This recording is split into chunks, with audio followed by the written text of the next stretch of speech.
오늘 말씀의 제목을 따라해 보시기 바랍니다. 허락하신 새 땅에 들어가야 합니다. 허락하신 새 땅에 들어가야 합니다. 여러분, 우리의 인생을 이야기할 때 강을 건넌다라는 말이 있습니다. 이 의미는 강을, 요새는 다리도 있고 또한 흔하게 있고 또한 배도 있어서 건너는데 큰 무리가 없었지만, 예전에는 강을 건너는 일은 굉장히 큰 일이었습니다. 그래서 강 건너 불규경을 한다라는 말이 있죠. 이제 그 강을 건너서 불길이 이쪽으로 오지 않는다는 말이죠. 그리고 강을 건넌다는 것이 우리의 인생의 생을 끝마치는 개념으로 쓰이고 있습니다. 그래서 돌아오지 못할 강을 건넌다라는 말은 그 유래를 찾아볼 수 있는데, 그것은 시저 이야기를 통해서 그 유래를 알아볼 수 있습니다. 옛날에 로마 본토에 들어올 때는 하도 전쟁이 많으니까 입구인 루비콘 강을 이렇게 건너야 하는데, 그 루비콘 강을 건널 때 항상 군대를 데리고 오지 못했어요. 그냥 혈연단신 혼자서 건너야만 했습니다. 왜냐하면 반란을 일으킬까봐 루비콘 강을 건널 때는 군대는 그냥 내려놓고 총독이 올 때는 그냥 총독만 이렇게 건너서 올 수 있었습니다. 그런데 어느 날 갈리아 지방이라는 총독인 이 시저라는 사람이 있었는데, 갑자기 이렇게 인기가 많아지고 힘이 세지기 시작했습니다. 그래서 로마 본토에서 그를 이제 시저를 해임해버립니다. 이제 군대를 해산해버려라. 그리고 너 혼자만 이제 루비콘 강을 건너서 혼자만 이제 본토로 돌아와라. 그러니까 시저가 이제 혼자 들어가면은 죽게 생긴 것입니다. 죽을 것 같으니까 이제는 다시 한번 결단합니다. 군대를 이끌고 어디를 건너요? 그 입구인 루비콘 강을 이제 군대를 거두고 진격합니다. 그때 루비콘 강을 건넜다는 것은 시저에게 있어서는 뭘 건 거예요? 목숨을 걸고 그 강을 이제 건너는 것입니다. 그의 인생에 있어서 새로운 시기가 시작됐다는 뜻입니다. 본토와의 전쟁입니다. 시저는 진격합니다. 그리고 원로원을 장악하고 물리치고 로마의 황제가 됩니다. 그 이야기를 많은 사람들이 하면서 그렇지, 인생에 있어서 한 번은 결단을 해야 해 하고 말을 하는데요, 오늘 본문을 보면서 이스라엘 백성들은 마치 그러한 인생을 지금 살고 있습니다. 이스라엘 백성들은 처음에 무엇을 건넜습니까? 홍해를 건넜죠. 홍해를 건너서 만약 홍해를 건너지 않았다면 평생 그냥 노예로 살았을 것입니다. 그런데 광야 생활은 하지 않았을 것 같아요. 그냥 그럭저럭 주는 밥 먹으면서 주는 일 하면서 시키는 일 하면서 그럭저럭 살 수 있었을 것입니다. 그런데 이제 홍해를 건너자 다시는 돌아갈 수가 없었습니다. 다시는 애굽으로 돌아갈 수 없고 노예 생활을 할 수가 없었습니다. 광야에서 하나님이 주시는 떡을 먹었고, 하나님께서 주시는 그 광야에서 고기를 먹었고, 하나님께서 주시는 그 물을 먹었습니다. 그리고 하나님과 동행했습니다. 믿음의 훈련을 했습니다. 예배자로 하나님과 동행하였습니다. 그러한 삶을 살고 광야에서 이들은 이제 허락하신 이 가나안 땅으로 들어갑니다. 그런데 하나님은 마치 애굽을 떠날 때 홍해를 건너게 하신 것처럼 지금 또한 또 하나의 강을 건너게 하십니다. 허락하신 가나안 땅에 그 강을 건너면 들어갈 수 있습니다. 그 강이 어떤 강이에요? 요단강입니다. 그래서 이제 더 이상 집도 절도 없는 광야 생활이 아니라 이제는 그 가나안 땅에 들어가면 정착민으로 생활하는 것입니다. 그런데 그 땅 안에는 이미 누가 있어요? 족속들이 있습니다. 가나안 족속, 헷 족속, 여부스 족속, 브리스 족속, 히위 족속, 기르가스 족속, 아모리 족속들이 있습니다. 이제 들어가면 그들하고 전쟁을 치러야 됩니다. 요단강을 건넜다는 것은 이제 하나님이 허락하신 새 땅에 들어간다고 하는 그 기쁨도 있지만, 이젠 또 하나의 전쟁이 시작되는 것입니다. 여러분 같으면 어떻게 하시겠습니까? 가나안 땅에, 허락하신 새 땅에 들어가시겠습니까? 아니면 안 들어가시겠습니까? 이 강을 건너서 하나님이 허락하신 그 가나안 땅에 여러분들 같으면 들어가실 것입니까? 들어간다고 하면 이제 그 땅에는 수많은 피를 흘려야 됩니다. 수많은 전쟁이 있습니다. 여러분, 어떻게 하실 것입니까? 이스라엘 백성들은 이 순간에 무엇을 떠올렸을까요? 홍해를 떠오르지 않았을까요? 그 홍해는 하나님께서 갈라주시는 하나님의 능력의 사건이었습니다. 하나님께서 그들은 도무지 건널 수 없는 그 어마어마한 그 홍해를 건너게 인도해 주셨습니다. 그 사이를 갈라지게 하시고 그 안으로 들어가게 하셔서 지나가게 하십니다. 하나님은 이스라엘 백성들에게 이 길은 다시는 이제 돌아올 수 없는 길임을 알게 하셨습니다. 그리고 하나님의 능력으로 오직 은혜로 이 길을 걸어갈 때 하나님의 백성은 살 것이다, 하나님께서는 말씀하여 주십니다. 그리고 그들의 운명을 이제 허락하여 주셨습니다. 그래서 그처럼 다시 한번 그들의 힘으로 마치 홍해를 건너서 죄에서 벗어나서 자유인이 된 것처럼 이제 그들은 요단강을 건너을 통해서 이제는 너희들은 방황하는 인생이 아니다, 하나님의 품에 거하는 하나님의 용사가 되는 것이다, 하나님 말씀하여 주시는 것입니다. 우리의 인생에 있어서도 강을 건너는 시기들이 있죠. 어려운 강들이 참 많지요. 하나님을 처음으로 인격적으로 만나는 시기가 있어요. 그리고 예수님을 인격적으로 만나고 믿음의 결단을 하는 시기들이 있었습니다. 우리가 요단을 건너지 않았다면 여기 있지 않지요. 요단강 우리는 다 건넜습니다. 또한 홍해도 건넜습니다. 중요한 것은 우리가 홍해만을 건너고 살 것인가, 그리고 만족하며 살 것인가, 아니면 요단강까지 건널 것인가. 우리가 요단강을 건너면 우리의 인생은 본격적으로 이제는 신앙의 전투를 해야 되는 것입니다. 나병처럼 우리가 죄인으로 생각하고 영적으로 죄인이라고 생각하고 그 죄를 인식하지 못하고 나병처럼 사는 것이 아니라 하나님을 바라보면서 그의 인생을 하나님께 맡기면서 하나님과 함께 우리의 삶에서 신앙의 전투를 해야 하는 것입니다.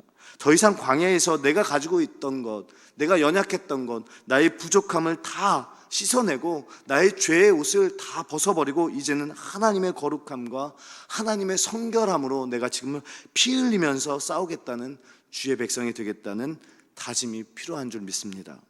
더 이상 나의 죄를 먹고 마시는 인생이 아니라, 나의 안일한 삶이 아니라 이제는 내가 정말 하나님의 말씀대로 살아 하나님의 영광을 위해서 사는 하나님의 사람으로 살겠다는 결단이 필요한 것입니다. 그것이 바로 요단강을 건넜다는 뜻입니다.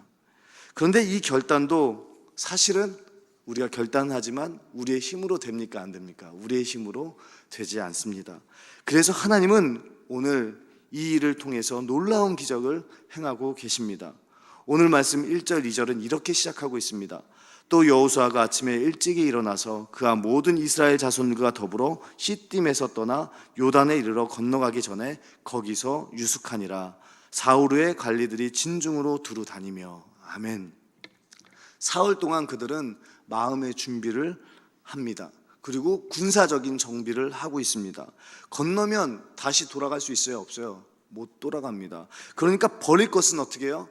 버려야 되는 것이고요, 꼭 필요한 것만 가지고 그것을 건너야 된다는 것입니다. 이 강가는 얼마나 위험합니까? 이전의 것은 다 버리고 이제는 꼭 필요한 것만 가지고 강을 건너서 그 땅에 들어가라는 것입니다. 하나님은 이 아침에 일찍 일어나서 라고 지금 얘기하고 있죠. 여호수아의 말을 지금 표현해 주고 있습니다. 아침 일찍 여호수아는 일을 시작합니다. 왜냐하면 그 이른 시간부터 하나님의 도우심이 필요했습니다. 긴장되거든요. 그리고 마음이 어렵거든요. 마치 새벽 기도에 나와서 오늘을 준비하는 여러분처럼 일찍 시작합니다. 그리고 사흘 후에 무슨 명령이 지금 떨어졌습니까? 3절 말씀을 다 같이 보겠습니다. 3절 말씀입니다. 백성에게 명령하여 이르되 너희는 레위 사람 제사장들이 너희 하나님 여호와의 언약궤를 매는 것을 보거든 너희가 있는 곳을 떠나 그 뒤를 따르라. 아멘. 지금 명령을 내리고 있죠. 이제 본격적으로 요단을 건너는데 어떻게 가는가? 하나님의 임재를 상징하는 지금 하나님의 언약궤가 출발하면 어떻게 하라는 거예요? 따라가라는 거예요. 그런데 바로 따라가지 말고 오늘 4절에 보니까 그 거리가 2000규빗 된다고 합니다. 2000규빗은 한 1km 되는 것입니다. 왜냐하면 왜 1km를 떨어져서 가야 되냐 하면 그만큼 법궤가 거룩하기 때문에 그곳에 닿으면 다 죽는 것이죠. 또한 이 거리가 왜 이렇게 뭐냐면 온 백성이 언약궤를 볼 수 있도록 그렇게 거리를 뛰어서 지금 가고 있는 것입니다. 그리고 또한 5절 말씀입니다. 여호수아가 또 백성에게 이르되 너희는 자신을 성결하게 하라. 여호와께서 내일 너희에게 가운데서 기이한 일들을 행하시리라. 아멘. 그리고 나서 또 하루를 지체하게 합니다. 그리고 그 하루 동안 성결하게 하고 자기 자신을 돌아보라는 것입니다. 또한 6절 말씀입니다. 여호수아가 또 제사장들에게 말하여 이르되 언약궤를 메고 백성의 앞서 건너라 하매 곧 언약궤를 메고 백성의 앞서 나아가니라. 아멘. 요단강이 언약궤를 메고 건널 수 있는 강입니까? 그렇게 얕은 개천 같은 곳이 아닙니다. 요단은 높은 강이고 건너기 힘든 강입니다. 그냥 건너기도 어려운데 이 언약궤를 메고 들고 건너가라는 것은 한편으로는 그냥 죽으라는 것이죠. 마치 연자맷돌을 가지고 바다에 뛰어들라는 말과도 똑같습니다. 제사장이 죽으라는 것입니까? 어떻게 하라는 것입니까? 이러한 명령의 배경에는 하나님의 여호수아에게 내린 명령이 있었습니다. 다 같이 7절 말씀을 다 같이 보겠습니다. 7절 말씀입니다. 여호와께서 여호수아에게 이르시되 내가 오늘부터 시작하여 너를 온 이스라엘의 목전에서 크게 하여 내가 모세와 함께 있었던 것 같이 너와 함께 있는 것을 그들이 알게 하리라. 아멘. 지금 주님께서 말씀하십니다. 주님이 모세와 함께 하신 것처럼 그 말씀의 증거로 뭐가 갈라졌죠? 홍해가 이렇게 갈라졌지 않습니까? 이처럼 여호수아와 함께 있는 것처럼 그 요단이 갈라지는 것을 통해서 내가 너와 함께 하는 것을 내가 알려주겠다. 하나님께서는 여호수아에게 말씀하시는 것입니다. 그리고 8절 말씀입니다. 8절 말씀 다 같이 보시겠습니다.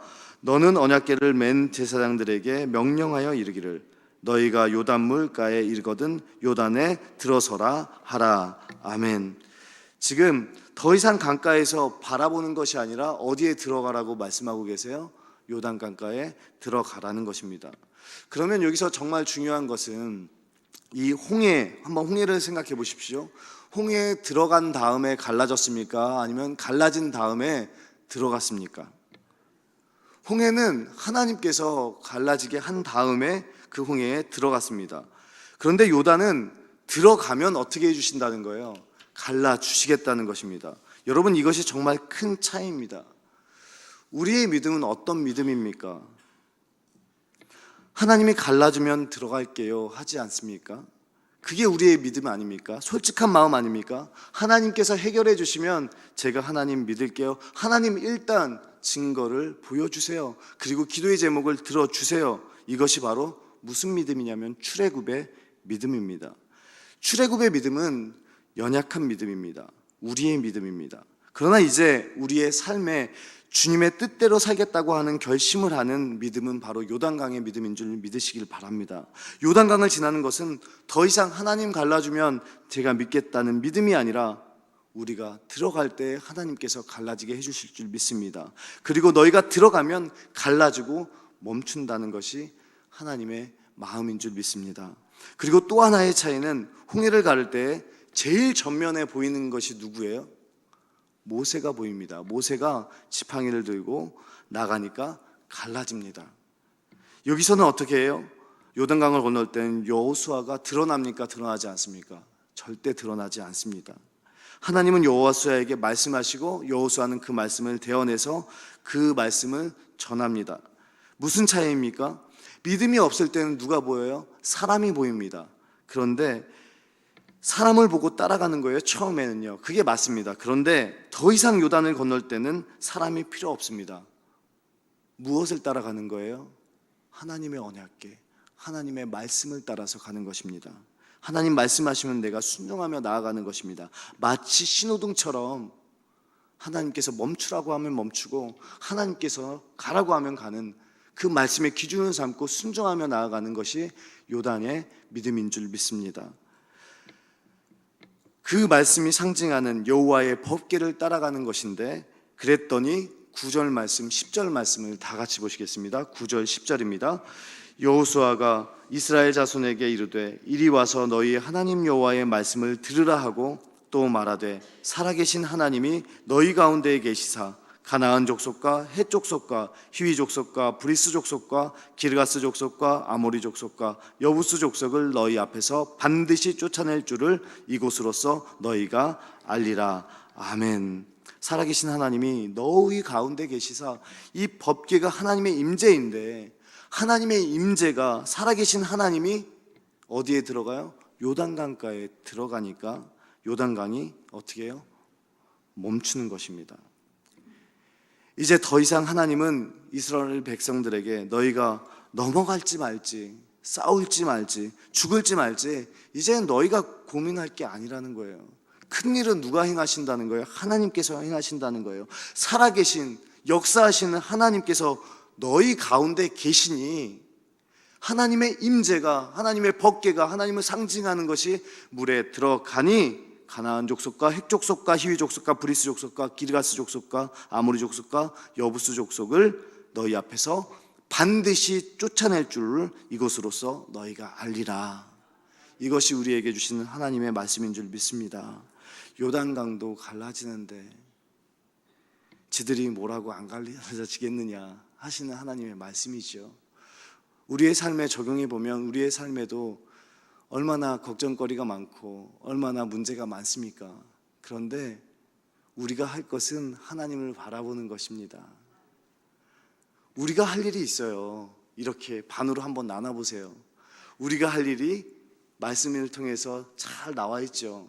그리고 또한 하나님의 영역이 있어요. 하나님은 큰 일을 행해 주세요. 하나님께서 이루어 주시는 거예요. 우리의 역할은 하나님 바라보면서 눈물로 씨를 뿌리는 것이고요, 큰 일은 하나님께서 해주시는 것입니다. 요단을 건너게 하여 주시는 것도 우리는 힘이 없어요. 능력이 없어요. 하나님께서 해주시는 것입니다. 요단도 갈라지는데 우리가 무엇이라고요? 우리의 영역을, 또한 하나님의 영역을 우리가 침범하지 않고 우리의 것을 하길 원합니다. 하나님 말씀에 순종하는 길입니다. 그럴 때 하나님께서 하나님의 영역인 큰 일을 우리에게 허락하여 주셔서 이 광야 같은 우리의 삶에서 입가에 웃음이 가득하고 기쁨이 있고 은혜가 충만할 수 있도록 하나님께서 이끌어 주실 줄 믿습니다. 그 하나님 바라보면서 오늘 하루도 승리할 수 있기를 간절히 소망합니다. 오늘 말씀을 놓고 느낀 점을 적어보시고 꼭 해보고 싶은 것 한 가지와 하지 말아야 할 것 한 가지를 적어보십시오. 그런데 이 말씀대로 사는 하루가 되게 해달라고 기도하는 시간을 갖도록 하겠습니다.